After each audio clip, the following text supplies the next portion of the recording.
Are we dreaming?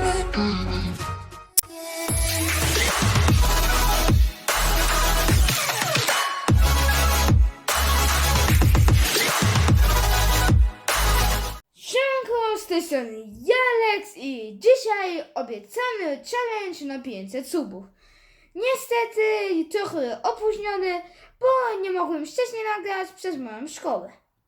Jutro jest piątek, dostaję świadectwo, a wy ten filmik oglądacie w niedzielę. Ja w tym momencie jestem na 2-tygodniowych wakacjach. To znaczy, że będę mniej na YouTubie. Natomiast filmiki powinny się pojawiać automatycznie o godzinie 19. A więc dzisiejszy challenge to zjeść ananasa.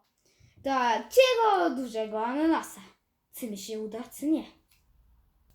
Zalecowałem. Prawdziwy challenge to zmiana koloru włosów. Mamy tu kolor niebiesko-zielony, a teraz zobaczycie mnie, jak farba będzie nałożona. Już farba na głowie, a teraz czekamy 30 minut. I tak wyglądam po farbowaniu. Napiszcie, czy fajnie i na jaki kolor mam jeszcze przefarbować. Kończę właśnie szkołę podstawową. Po wakacjach idę do gimnazjum, więc będzie pewnie więcej nauki.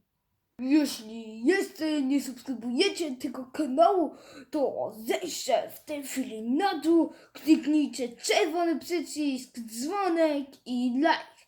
Bardzo wam za to dziękuję.